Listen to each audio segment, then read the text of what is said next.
बिस्मिल्लाहिर्रहमानिर्रहीम। अल्लाहुम्मा सल्लि अला मुहम्मदिन व आले मोहम्मद। अस्सलाम वालेकुम। कैसे हैं आप सब? उम्मीद करता हूँ सब खैरियत से होंगे। अल्लाह पाक आप सबको अपने हिफ्ज़ व अमान में रखे, सलामत रखे, आमीन। जनाब, आज की डेट है 28 मार्च, डे है Monday. As per routine market का डेली रिव्यू अपना आपके साथ शेयर करने वाला हूँ, जो कि होगा 29 मार्च ट्यूसडे के लिए। शुरुआत करते हैं मार्केट की समरी से। इंडेक्स ने जो अपनी आज क्लोजिंग एडजस्ट की है 43,933 के ऊपर किए। इंडेक्स ने जो पॉइंट्स गेन किए हैं 382 पॉइंट गेन किए हैं, जो कि बनता है 0.88% पॉजिटिव। आज जो वॉल्यूम जनरेट हुए हैं 59.11 मिलियन के वॉल्यूम जनरेट हुए हैं, जो कि अपनी प्रीवियस डेज़ की बनस्पत लोअर है, लेकिन अपने 5 डेज़ का जो एवरेज वॉल्यूम बनता है 58.81 मिलियन उसके अबाव है। इंडेक्स ने जो अपनी ओपनिंग दी थी 43,578 के पास से दी थी, वो जो अपना हाई पोस्ट किया है 43,933 का किया है, वो जो अपना लो पोस्ट किया है 43,291 का किया है। कंपनीज़ की बात करें 68 कंपनीज़ अप रही है, डाउन 20 रही हैं, अनचेंज 12 कंपनीज़ रही हैं। टॉप पॉइंट कंट्रीब्यूटर्स की बात करें, नंबर 1 के अंदर एडवांसर में लकी सीमेंट है, जिसने 56.8 किए हैं। उसके बाद MTL है, जिसने जनाब 36.8 किए हैं। उसके बाद OGDC ने 23.8 किए हैं, DGKC ने 22.8 किए हैं, TIG ने 17 पॉइंट इंडेक्स के अंदर ऐड किए हैं। अगर डिक्लेयर की बात करें, नंबर 1 पे डिक्लेयर के अंदर कोलगेट है, जिसने 12 पॉइंट का डेंट लगाया है। उसके बाद पियोल है, जिसने 9 पॉइंट डिक्लाइन किए हैं। FFC ने 9 पॉइंट डिक्लाइन किए हैं। इंग्रो ने 7 पॉइंट डिक्लाइन किए हैं। EPCL ने 3 पॉइंट डिक्लाइन किए हैं इंडेक्स में से। थ्रू आउट द डे जो इंडेक्स की पोजीशन रही है जनाब, वॉलेटाइल रही है। फर्स्ट जो सेशन रहा जनाब वो नेगेटिव रहा। उसके बाद सेकंड सेशन के अंदर एक शार्प रिकवरी दिखी गई और इंडेक्स ने जो है अच्छी रिकवरी दिखा के अपनी क्लोजिंग एडजस्ट की है। आज के वॉल्यूम डे स्टॉक्स की नंबर 1 पे टेली है, जिसने 11 रुपीज़ 17 पैसा के ऊपर अपनी क्लोजिंग एडजस्ट की है। पॉजिटिव रहा है 6.89%। अल्हम्दुलिल्लाह मैंने आज टेली के ऊपर बाय कॉल दी थी। उसके बाद WTL है, जिसने 1 रुपीज़ 57 पैसा के ऊपर अपनी क्लोजिंग एडजस्ट की है। पॉजिटिव रहा है 0.64%। थर्ड नंबर पे KEL है, जिसने 3 रुपीज़ 2 पैसा के ऊपर अपनी क्लोजिंग एडजस्ट की है। पॉजिटिव रहा है 3.78%। उसके बाद WGL है, जिसने 14 रुपीज़ 86 पैसा के ऊपर अपनी क्लोजिंग एडजस्ट की है। पॉजिटिव रहा है 4.21%। उसके बाद जनाब 5th नंबर पे हमारे पास जो है जनाब TRG है, जिसने 77 रुपीज़ 35 पैसा के ऊपर अपनी क्लोजिंग एडजस्ट की है। पॉजिटिव रहा है 1.68%। का रिव्यू कर लेते हैं 28 मार्च का। तो नंबर 1 पे हमारे पास जो कंपनी है वो PINL पिनल है, जिसकी LPS 54 पैसा आई है। और इसके बाद जनाब सेकंड नंबर पे अला के ALAC, तो जनाब इसकी LPS 1 रुपीज़ 61 पैसा आई है। उसके बाद थर्ड नंबर पे वेट है, जिसकी EPS 6 रुपीज़ 32 पैसा आई है। और क्वार्टर 1 का ये रिज़ल्ट है। उसके बाद जनाब LEUL है, तो इसकी LPS 19 पैसा आई है। क्वार्टर 2 का ये रिज़ल्ट है। उसके बाद AGP है, जिसकी EPS 5 रुपीज़ 59 पैसा है। आपको डिविडेंड भी दिया है 2 रुपीज़ 50 पैसा का। उसके बाद नंबर है जनाब इविक का, AVIC का, AWIC का इविक का, जिसकी EPS 2 रुपीज़ 30 पैसा है। डिविडेंड वगैरह नील है। उसके बाद IGIL है, LPS 2 रुपीज़ 5 पैसा है। उसके बाद जनाब RICL रिकल है, जिसकी EPS 88 पैसा है। जनाब डिविडेंड दिया है आपको 50 पैसा का, बोनस शेयर दिए हैं 5%। तो जनाब ये थे आज के फाइनेंशियल रिजल्ट्स का शेड्यूल चेक कर लेते हैं 29 मार्च का। तो नंबर 1 पे हमारे पास ABL है, जिसकी 11 AM के ऊपर लाहौर के अंदर मीटिंग है। और मीटिंग का जो एजेंडा है matter other than financial statement है। सेकंड नंबर पे पैकेजेस है, जिसकी मीटिंग 11 AM के ऊपर लाहौर के अंदर है। और मीटिंग का जो एजेंडा है वो एनुअल अकाउंट है। उसके बाद जनाब पेल है, पेल की मीटिंग 11 to 30 AM के ऊपर लाहौर के अंदर है। और मीटिंग का एजेंडा एनुअल अकाउंट है। उसके बाद जनाब SPWL है, जनाब इसकी मीटिंग जो है 12 to 30 PM के ऊपर इस्लामाबाद के अंदर है। और मीटिंग का जो एजेंडा है वो एनुअल अकाउंट है।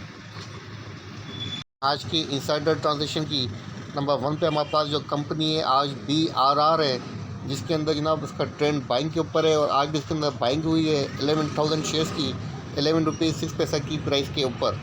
सेकंड नंबर पे जनाब CLVL है, तो इसका ट्रेंड भी बाइंग के ऊपर है और आज भी इसके अंदर बाइंग हुई है 22,500 शेयर्स की 12 रुपीज़ 93 पैसा की प्राइस के ऊपर।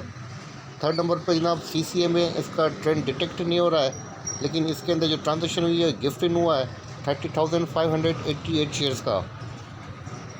इसके बाद नंबर है जनाब EFUG का, इसका ट्रेंड भी डिटेक्ट नहीं हो रहा है और उसके अंदर रिपो आउट ट्रांजेक्शन हुई है। और उसके बाद नंबर है जनाब EFUL का, तो इसका ट्रेंड भी बाइंग के ऊपर है। आज भी इसके अंदर जनाब रिपो आउट हुआ है 9,52,621 शेयर्स का। उसके बाद जनाब एंग्रो, और इसका ट्रेंड भी बाइंग के ऊपर है। आज भी इसके अंदर बाइंग हुई है 15,000 शेयर्स की 262 की प्राइस के ऊपर। उसके बाद नंबर है जनाब FHM का, इसका ट्रेंड भी बाइंग के ऊपर है और आज भी इसके अंदर बाइंग हुई है 10,000 शेयर्स की। इसके बाद नंबर है जनाब IBFL का, तो इसका ट्रेंड भी बाइंग के ऊपर है। आज भी इसके अंदर बाइंग हुई है 1,200 शेयर्स की। उसके बाद नंबर है जनाब ABL का, और ये ट्रांजेक्शन है 25 मार्च की, तो आज की ट्रांजेक्शन को यहीं क्लोज करते हैं 28 मार्च की। कुछ डेटा की, तो आपके सामने सेटलमेंट रेशियो मौजूद है। आज का 28 मार्च का मार्केट का जो ओवरऑल रेशियो है 67% है, काफ़ी अच्छा रेशियो है, लेकिन कल की निस्बत लोअर है। और जिस कंपनी का सबसे अच्छा रेशियो है जनाब 93% EPCL का है, उसके बाद 90% UBL का है, उसके बाद 80% सीस का है, और उसके बाद 52% DGKC का, 58% PIC का है। ऑल ओवर जो रेशियो है जनाब अच्छा है, इनकरेज रेशियो है। बात करते हैं पोर्टफोलियो इन्वेस्टमेंट डेटा की। आपके सामने CP लिपि डेटा मौजूद है 28 मार्च का। आपके सामने फॉरेन कॉर्पोरेट्स और फॉरेन इंडिविजुअल्स और ओवरसीज़ पाकिस्तानी की जो पोजीशन है नेट सेल के ऊपर है 1.64 US मिलियन की उन्होंने सेलिंग की है। स्पेशली फॉरेन कॉर्पोरेट्स ने अच्छी खासी सेलिंग की है। जिस सेक्टर के अंदर उन्होंने मेजर सेलिंग की है जनाब वो है बैंकिंग सेक्टर, 2.09 बिलियन की सेलिंग की है इन लोगों ने। उसके बाद देखते हैं जनाब लोकल डेटा का, तो लोकल डेटा में नंबर 1 पे आते हैं इंडिविजुअल्स की नेट पोजीशन आज बाइंग के ऊपर है 0.36 बिलियन की नेट बाइंग है। जिस सेक्टर के अंदर अच्छी बाइंग की है इन्होंने जनाब वो है 0.29 के साथ टेलीकॉम। उसके बाद हम बात है कंपनीज़ की नेट पोजीशन जनाब सेल के ऊपर है 1.14 मिलियन की नेट सेलिंग है। जिस सेक्टर के अंदर मेजर सेलिंग की है 0.58 के साथ वो है टेलीकॉम सेक्टर। उसके बाद हम बात है जनाब बैंक्स की नेट पोजीशन जनाब बाइंग के ऊपर है 3.06 मिलियन की नेट बाइंग की है। जिस सेक्टर के अंदर अच्छी बाइंग की है 1.59 मिलियन की जनाब वो है बैंक्स के अंदर बैंक्स के अंदर अच्छी बाइंग की है। इसके बाद हम बात है म्यूचुअल फंड की नेट पोजीशन जनाब आज जो है वो सेल के ऊपर है 0.94 मिलियन की नेट सेल की है। और जिस सेक्टर के उन्होंने अच्छी सेलिंग की है 0.22 मिलियन की वो की है जनाब उन्होंने ऑयल एंड गैस एक्सप्लोर के अंदर। इसके बाद हम बात है अदर्स इंस्टीट्यूट का, तो अदर्स इंस्टीट्यूट की जो नेट पोजीशन है वो बाई के ऊपर है 0.46 बिलियन की नेट बाइंग की है। जिस सेक्टर के अंदर मेजर बाइंग की है जनाब वो है फर्टिलाइजर सेक्टर 0.53 बिलियन की। उसके बाद हम बात है ब्रोकर्स की नेट पोजीशन जनाब आज बाइंग के ऊपर है 0.89 बिलियन की नेट बाइंग की है। जिस सेक्टर के अंदर अच्छी बाइंग की है 0.68 बिलियन की वो है सीमेंट सेक्टर। इसके बाद हम बात है इंश्योरेंस कंपनीज़ की जो नेट पोजीशन है सेल के ऊपर है 1.14 बिलियन की नेट सेल है। जिस सेक्टर के अंदर अच्छी सेलिंग की है इन्होंने इंश्योरेंस कंपनीज ने जनाब वो है 0.73 मिलियन की। ऑल अदर सेक्टर और टेक्सटाइल सेक्टर की सेलिंग की है जनाब 0.26 मिलियन की। बात करते हैं टॉप 10 कंपनीज़ का ओपन इंटरेस्ट डेटा 28 मार्च का आपके सामने है। शुरुआत करते हैं मार्च के डेटा से। मार्च का जो डेटा है वो डिक्लाइन नहीं हुआ और जनाब वो हुआ 1.7% इंक्रीज़ हुआ है मार्च का डेटा। और जिस कंपनी का सबसे ज़्यादा इंक्रीज़ हुआ है या डिक्लाइन हुआ है जनाब वो है 6.3% इंक्रीज़ हुआ है DGKC का मार्च का डेटा। और इसके बाद जनाब 1.7% इंक्रीज़ हुआ है TRG का। अब देखते हैं जनाब अप्रैल के डेटा की, क्योंकि अप्रैल के डेटा की एडजस्टमेंट इंशाल्लाह ताला कल तक फाइनल हो जाएगी और फिर जो पोजीशन रहेगी जस्ट अप्रैल की मार्च की रहेगी, अप्रैल के फ्यूचर की रहेगी और मार्च का जो डेटा है वो क्लोज हो जाएगा। तो जनाब मार्च के डेटा के बाद अप्रैल के डेटा की जो पोजीशन है ओवरऑल 5.2% इंक्रीज़ हुआ है। प्राइस भी इंक्रीज़ हुई है, मतलब लॉन्ग पोजीशन को इंडिकेट कर रहा है। और जिस कंपनी के अंदर मुझे चेंज नज़र आ रहा है 8.3% इंक्रीज़ हुआ है पेल का। और उसके बाद 6.0% इंक्रीज़ हुआ है जनाब WGL का। उसके बाद जनाब मुझे चेंज नज़र आ रहा है 2.2% इंक्रीज़ हुआ है PSO का और 3.7% इंक्रीज़ हुआ है DGKC का। तो ओवरऑल जो रेशियो है मार्केट का सेटलमेंट रेशियो PLP डेटा, तो सेटलमेंट रेशियो ये बाइंग को सपोर्ट कर रहे हैं, बाइंग को इंडिकेट कर रहे हैं। अब चलते हैं डायरेक्ट चार्ट की तरफ।